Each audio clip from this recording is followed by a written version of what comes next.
to the threads from the National Tapestry YouTube channel. We want to thank you for taking the time to visit and listen to the detailed stories from the American Civil War. We've been around for a few months now and realized that you might not know much about the voice behind each of these incredible accounts. So today, wanted to take a few minutes just to introduce you to the narrator, the beautiful tones behind everything you hear here on the channel, and that's the great Fred Kiger. Fred, how are you today? I'm very well, Ben. Thank you so very much, and thank you for the kind words. It's been a pleasure and a wonderful journey as we've all progressed with this wonderful little project.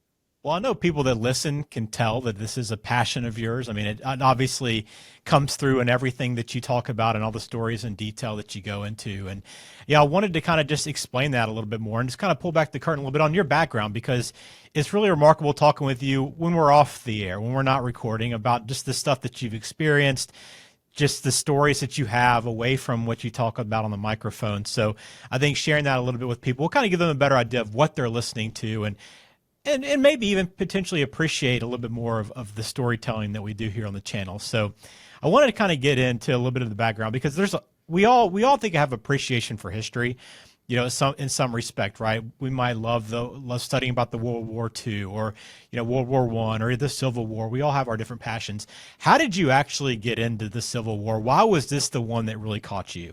A great question, and I think there's probably been two factors.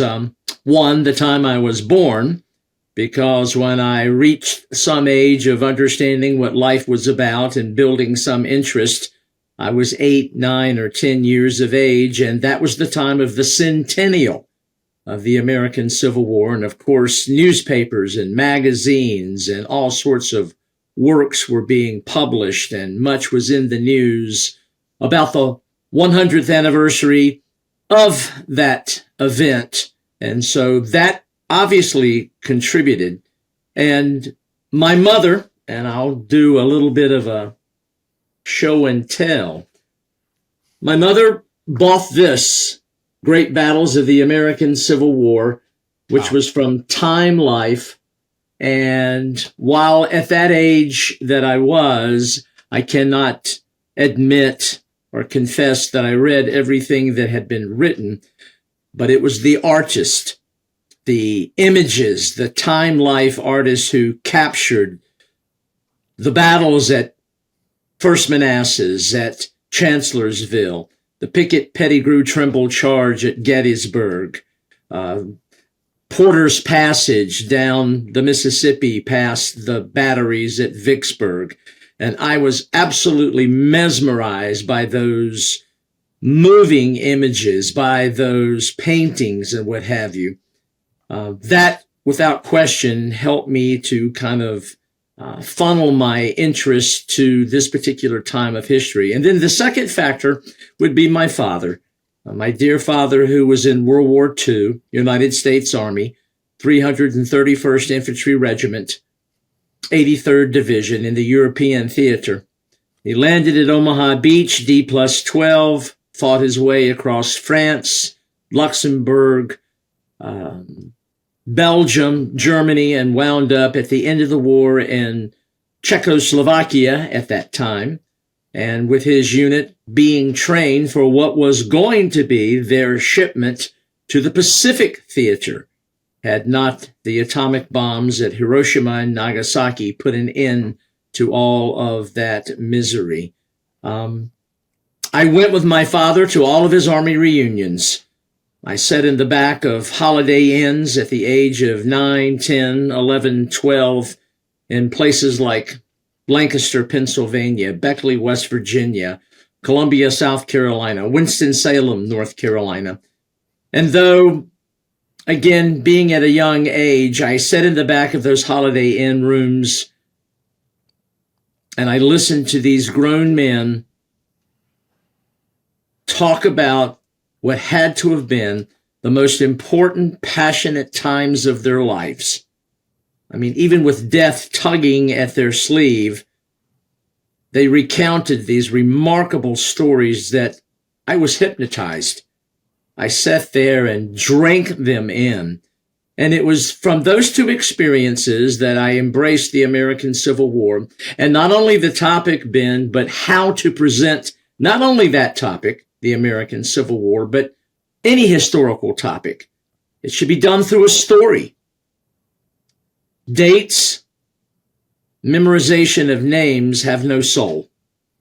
But if you take those dates and names and you marry them to a story, to an anecdote, then it becomes a part of the human experience that regardless of time and generation, people can get their heads and their hearts around. So that's been essentially the journey of how I have arrived at where I am today and for what we all attempt to do with threads from the National Tapestry. It's really interesting that you kind of combine that Civil War that your mother brought to the table with the storytelling aspect from your father's side and those experiences. And I can't imagine some of the stories that you've told. Did you ever invest as much in World War II, having heard a lot of that, or were you just naturally more inclined to move towards the Civil War? Well, as an instructor, a teacher at the junior high school at the time, now of course middle school and high school here in Chapel Hill, North Carolina, I spent 20 years of my life teaching history, whether it be AP US history or a course that I designed, the American Civil War and Reconstruction course that I designed and started to teach in 1980. From those experiences, there was no question that was the bridge, storytelling, to bring in students. And while I addressed all phases of American history, there is no question that from my youth, from my parents, from the timing of my birth, from my father's experiences, I embraced the American Civil War, probably more so than anything else that fell under the umbrella of American history. Well, a lot of that comes through the experiences and the effort and time you put into it. And really, when you talk about trying to capture more than just a name, right, on a piece of paper, you've done that through more than 50 years of studying and reading and researching. You said, I'll talk about the teaching and putting together a class and that sort of thing. But there's a lot of time and energy that, we just see this kind of snapshot of the YouTube channel and we hear a story over the course of 40 or 50 minutes, or now they're approaching an hour or so. But this is really the end of a long journey of studying these different stories and these people and the individual small events that happen within a bigger battle that we try to portray and capture on the YouTube channel. There's a great deal of time that is spent in researching, writing the podcast, even for thinking of images to highlight those stories and sections of what we present. There is a real desire to portray, faithfully reproduce from personal diaries from soldiers who were involved at the time, from, of course, secondary information from historians and what have you who have written over the years. And while I can hold my own, Ben, on the American Civil War, I must confess that it is rumored that there are more works written about the American Civil War than there have been days since it ended. Wow. 1.5 times. So while I may have my toe and foot in the water, so to speak, it is quite an undertaking to say that I am an expert par excellence or what have you. But again, I can hold my own. But there have been countless authors and works and magazines and personal diaries that have contributed to each and every one of these episodes in an effort to, one, be accurate, and two, to present in a very objective manner to faithfully recount and recall not only officers, but also the common soldier experience of being caught up in what may very well have been the nation's greatest hour of concern and tempest. Yeah, it's remarkable, and we try to capture that in the stories, right? I know you often reference the people that that you've learned from and studied from. And we try to list those also in our show notes as well to provide those resources for people that want to learn more, right? If you want to discover more about what we're talking about here and what stories you're telling. But it automatically takes my mind to, when you talk about people that you've read, Shelby Foote, one of the great writers and historians of the Civil War. And you often think of his name when you think about Civil War history, but you've had some experiences with him too, right? Well, I did. There's no question. Most people will remember Shelby Foote from Ken Burns' incredible documentary, The American Civil War, which was released back in the 1980s and made such a splash nationally and reinvigorated interest in the American Civil War and in visiting parks. But it was 1990s when I had an opportunity to lead a group of University of North Carolina alumni on a trip down the Mississippi River via the Delta Queen.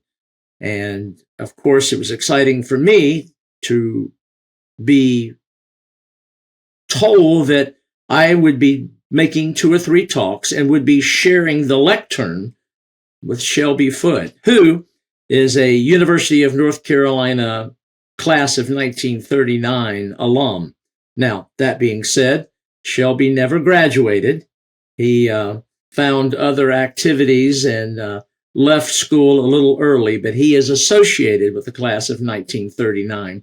But I will never forget the first opportunity I had on the Delta Queen. We're sliding down the Mississippi River, making our way to New Orleans. And I was about to approach the podium to make a 50-minute presentation on the common soldier of the American Civil War.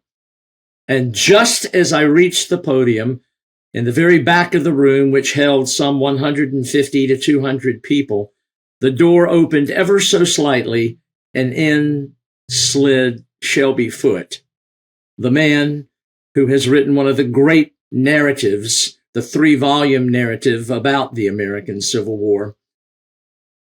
And I remember stepping back and thinking, oh my goodness, collect yourself. I launched in, and as I usually do, I lose myself in the talk. Things seemed to go well. I felt good about the presentation. And it was maybe a couple of hours later when I returned to my tiny little stateroom that a note came sliding under my door. I opened it and received the message, Mr. Foote would like to invite you to the Texas Lounge. And it was a wonderful, wonderful moment. I accepted, met him, we gathered a libation, and then we went out.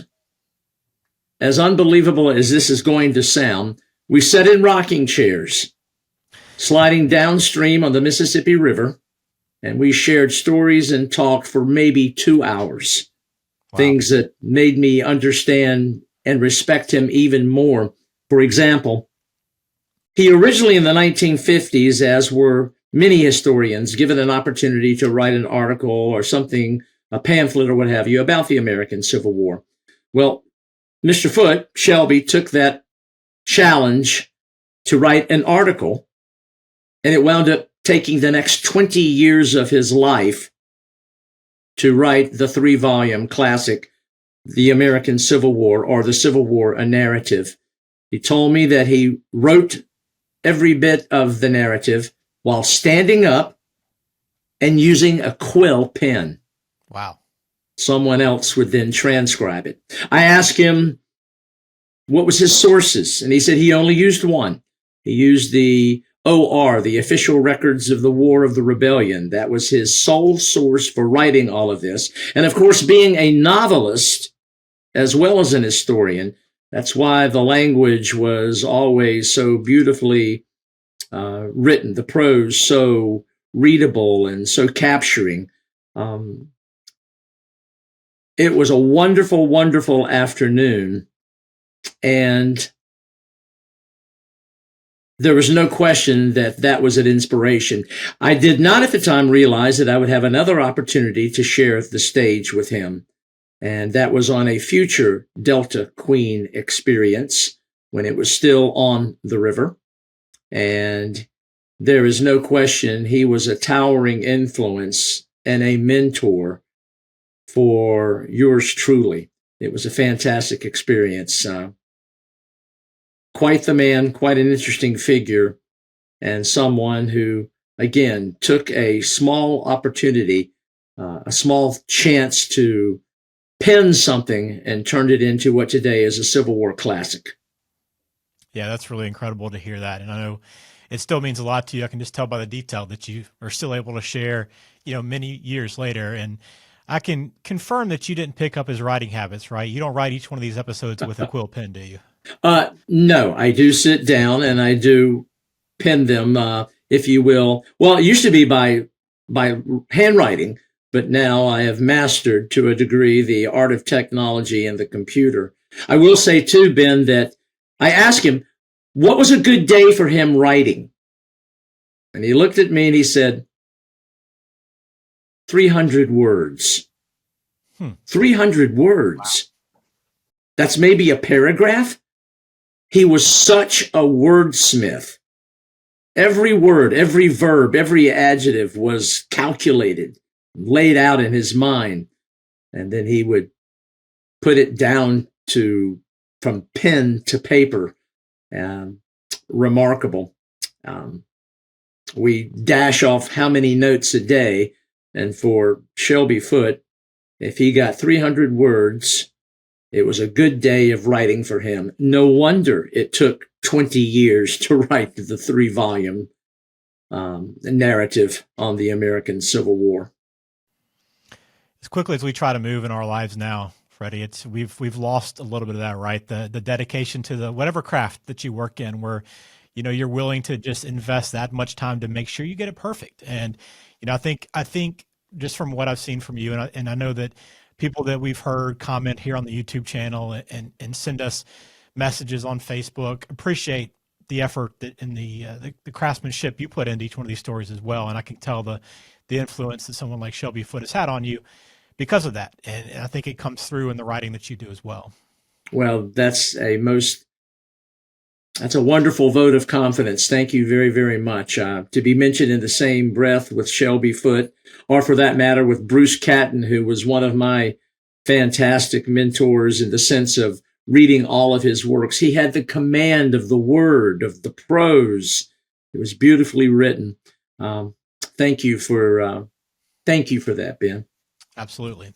Well, part of also your experience, and I think what makes it unique, is that you not only have spoken and spent time with someone like Shelby Foote, and you've read at a young age and heard the storytelling of your father, but you've been in many different roles that kind of touch the Civil War. One of the ones that you're currently doing, and you've been doing for many years now, is a lecturer, right? So I'm curious how you got into that role, where you taken a lot of these stories that we're sharing here on the YouTube channel have originally aired or been shared as lectures. So how did you get into that? And what do you like so much about standing in front of a room and telling these stories? Well, first, there's no way you can get around. If you're going to be a teacher in the public school system, you better be able to present, and particularly to hold the minds and attention of middle school students and then high school students. I learned very early that tell the story. Give them what the weather was like. Was it raining? Was it a full moon? How hot was it? How cold? When you start bringing in elements like that, then the facts, the stories even take on greater measure, because every human being relates to those kind of factors and those kind of elements. So for 20 years, as I mentioned earlier, I was, if you will, on stage as a public school teacher. But it was in the 1990s when the University of North Carolina alumni folks had evidently heard of my preparation and of my teaching at the high school, and of a trip, a field study that I would take with each of my classes. And we would go to Civil War battlefields in Virginia, Maryland, and Pennsylvania. And they asked if I would be interested in fulfilling some of those same responsibilities for alumni here at the University of North Carolina. And of course, I accepted and thought it'd be a wonderful opportunity to continue to grow this interest and passion that I have and hopefully involve them. So as early as 1995, I mentioned the Delta Queen experience. That was one of the first opportunities to be, if you will, on stage, whether it be in a lecture hall or on a battlefield or what have you. And then that morphed into actually doing field studies and emulating the same kind of experience that we put together for my high school students when we went to places like Fredericksburg, to Manassas, to Harper's Ferry, to Antietam and Gettysburg. I don't care how many books you read and how well it is written, until you stand at the foot of Little Round Top, until you stand in the sunken roads of Fredericksburg and Antietam, that's when it hits home. That's when all the prose and all the writing comes together. You close your eyes and you can imagine what took place on those days and with all those men involved in something that would be an experience that they would never forget for the rest of their existence. And for that matter, future generations would not as well. Yeah, it's powerful when you step on those battlefields, when you've read the stories and you can envision what it was like, or try to imagine what it was like for each of those people that were out there suffering and battling and standing up for what they believed and representing their country as well. So it's interesting too, the battlefield, because you've given tours, right? Not just with your classes, but were you actually a tour guide on some of these battlefields? Well, that's a great question. I have not been a licensed guide as those are at Gettysburg. But then again, I have been to Gettysburg nearing 75 times. And even in that breath, each time I go back, there's always so much more to learn. I mean, the battlefield is some 25 square miles. Too many people believe an American Civil War battlefield is something along the lines of sitting at the 50-yard line and gazing down into a field and watching it all unfold in front of you. No. Things are incredibly spread out, as exampled by Gettysburg, all the Civil War battles. And to be there, to put it into context and into perspective is truly a treat for me. But no, not a licensed guide, but I have been to almost every major battlefield repeatedly and have made great conscious effort to do the reading, to do the prep work, so that when I get there and I'm standing in front of people at the base of Marie's Heights in Fredericksburg or atop Lookout Mountain in Chattanooga or standing on Snodgrass Hill at Chickamauga, I feel capable of telling them it was this hot, it was this hour. These were the units and regiments here. These were the issues between officers. Presenting and painting a picture that hopefully, as I mentioned earlier, if they close their eyes, my words can paint a picture and hopefully return them to the day, to the hour, so that they can gain a perspective. The greatest compliment that I ever get, and I will never grow tired of it, is when someone, after a talk or after a visit to a battlefield or a national military park, someone walk up and say, I felt like I was there. I was there. And that to me means that I had been somewhat successful in trying to make them feel that indeed, though 150, 160 years after the fact, they were there. I think anyone that has listened to just one of your stories here on the channel so far can probably echo those sentiments. It for me as well.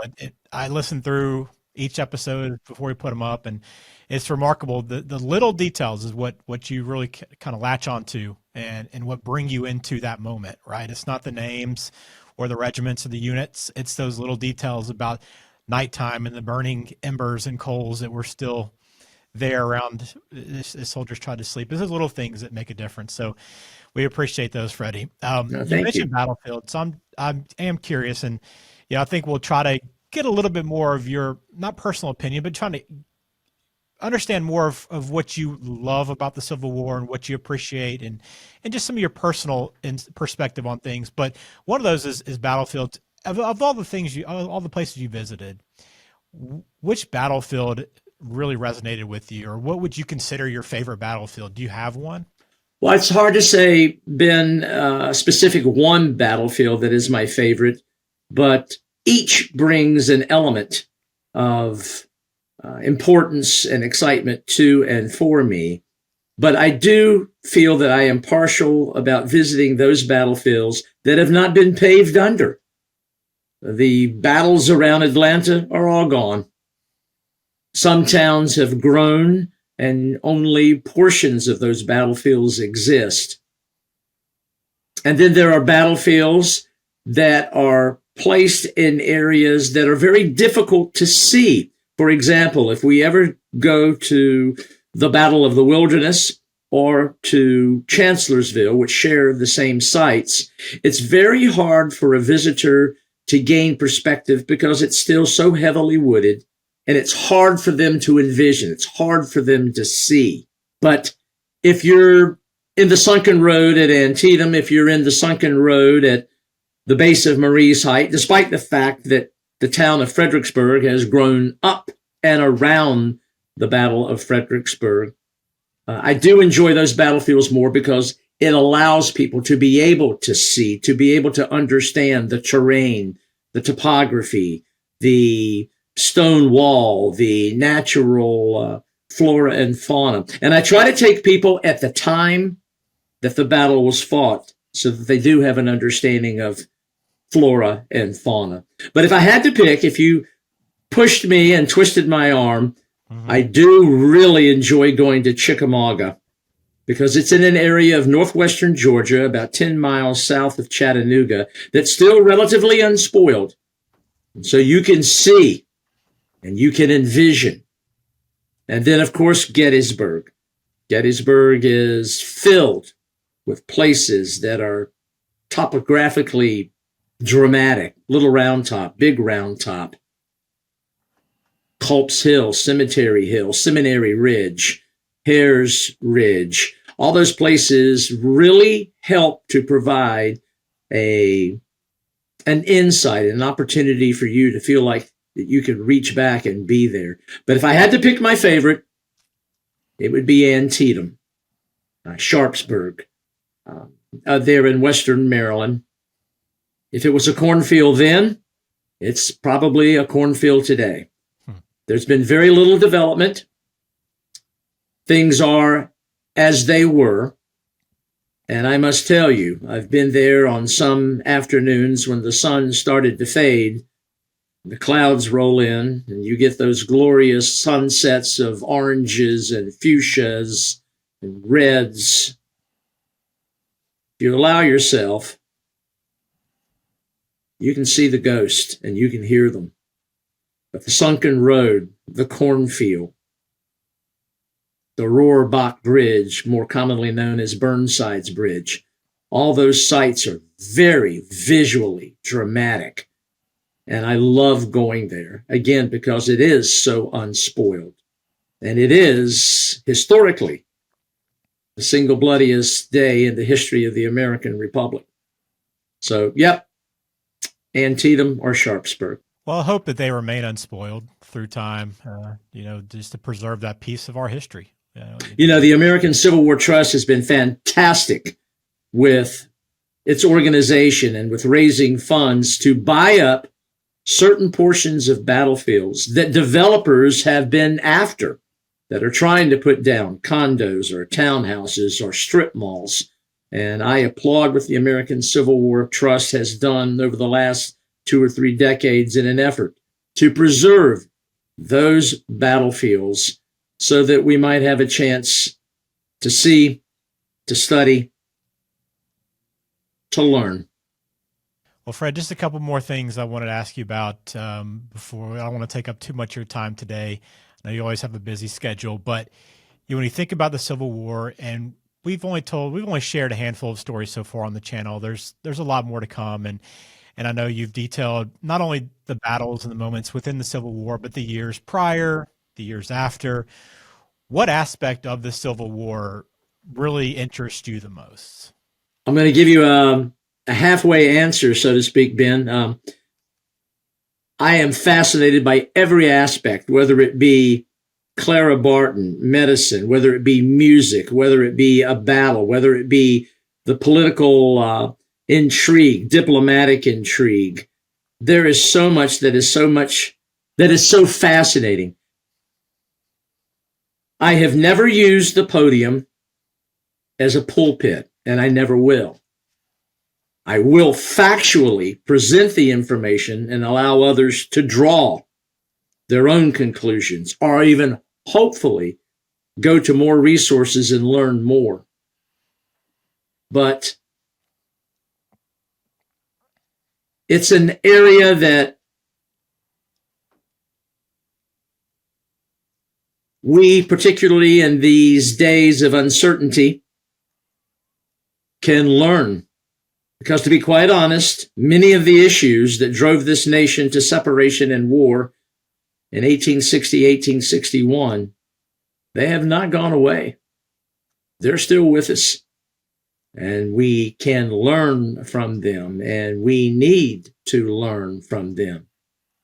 But we're all human beings, and too often we tend to dismiss what happened in the past. This is one instance where I don't think this American nation and the people of this country can afford not to embrace the events and the ramifications and the consequences of civil war and of what took place 4 years ago that took the lives of one of every 50 Americans who were alive at the time. We must learn. And that is one reason why, despite the fact that we're talking about events of a century and a half ago, the wounds still bleed and the issues are still very real. And I will say this too, Ben, at the very beginning of this whole process, which all of you kind folks there at Third Wheel Media came to me and asked if I might be interested in doing something along this, those first 10, 15, 20 episodes were a liberal artist exploring this new technological world and trying to figure out exactly what it is to do a podcast. And so I remember embracing several of the battles and topics that I was really fond of at the very beginning. And I will say this too. I always try to pick an event or a topic of which it seemed to happen the month that we give it. That's why they're not in chronological order. Mm-hmm. For example, what's coming up on the CSS Shenandoah? Well, the CSS Shenandoah, when it finally surrendered, the last Confederate ship to do such, it surrendered in November. And hence, that's our next episode that's coming up, thanks to all of you folks. So I'm hoping that to take many of those early episodes and to revisit them, to do Fredericksburg again, to do Antietam again, and to do them in expanded and in greater detail, sharing more stories and more personal diary accounts from men who were involved, so that people get a more complete understanding of not only the battle, not only the consequences, but the people who wrote the drama, from officer to surgeon to common soldier. And so I hope our folks will be ready to, if you will, Antietam 2.0, or Fort Sumter 2.0, or Fredericksburg 2.0. So we're going to go back, and hopefully after several episodes, you folks have taught this liberal artist a few things about what it is to put together a podcast. Well, I don't think anyone would complain about more detail, Fred. So I know I welcome hearing greater information about each of these stories. And I know people will as well. And the whole goal of us talking today was to try to give people a little more background, not only on you, but each episode as well. And you've kind of painted that picture a little bit, but thank you. Just talk a little bit more before we finish up here, just about what goes into each one of these episodes. It's not just a 45-minute talk, right? There's a lot. It's just the tip of the iceberg, I guess, when you picture that, one of those drawings or a picture of an iceberg. You're just what they hear is just a little bit of everything that leads up to you actually delivering that. Well, it's incredible. I mean, first of all, you select a topic, and again, I try to find a topic that took place in the month that I'm about to record. You do the research. You have to write the script, find the images. Give credit to those sources that you are borrowing from and those images. And then I come into the studio there at Third Wheel over in Durham, North Carolina. And Dan Irving is my partner in crime, who is the engineer par excellence. Dan is so incredible about recording, about fine tuning, about coaching. He pulls all of what we do together, edits, prepares, and then sends those out to everyone. And that has been a fascinating aspect. At the very beginning, I couldn't imagine anyone sitting anywhere listening to 30 or 45 minutes about anything.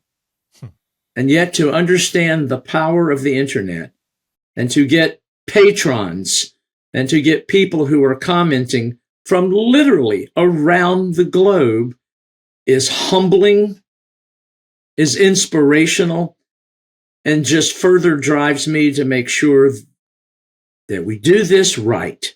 We do it accurately, and we do it right. And I will say, if I may, I'd like to take a moment to thank everyone for listening to Threads from the National Tapestry. Each of these episodes is the result of hours and hours of research and preparation. And it means a great deal to me and our production team to see the likes, comments, and views. Let me make clear that everything we do here will always be accessible to any who are curious to learn about the American Civil War. But we would like to ask you to consider to become a member, a Threads loyalist, if you will. For less than $5 each month, your support will help us to continue sharing our passion for that tumultuous yet important period of history. Joining is quite easy to do. At the top of each show description, you'll find a link, if you will, to join, whether you're watching, liking, commenting, or becoming a Threads loyalist. If you click on that link, your support for Threads from the National Tapestry will mean a great deal to me, to our team, and there's no question, any contribution, your support certainly makes a difference, and it's a wonderful acknowledgement for what we try to do. Thank you. Well, thank you, Fred, and hopefully we might even feature Dan Irving in one of these videos. As you should.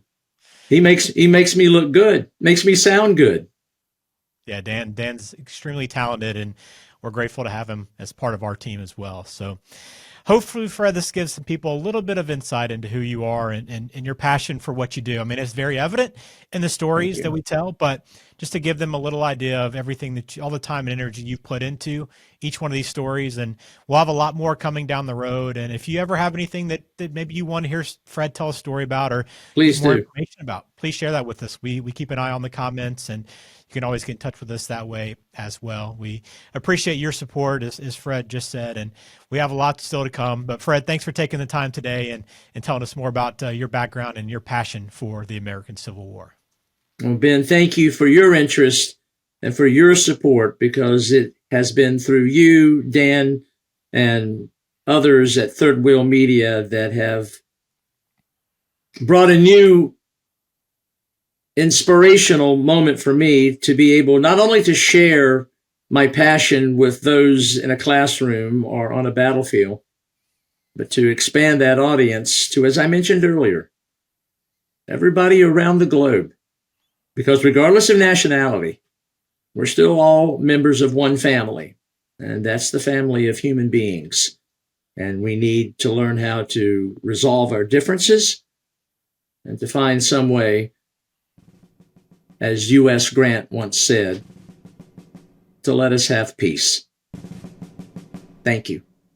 Very well said. Well, thank you for being a part and visiting the threads from the National Tapestry YouTube channel.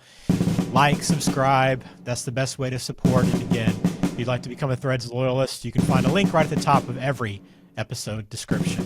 Fred, thanks for your time. We'll look forward to talking to you soon. Thank you, Ben.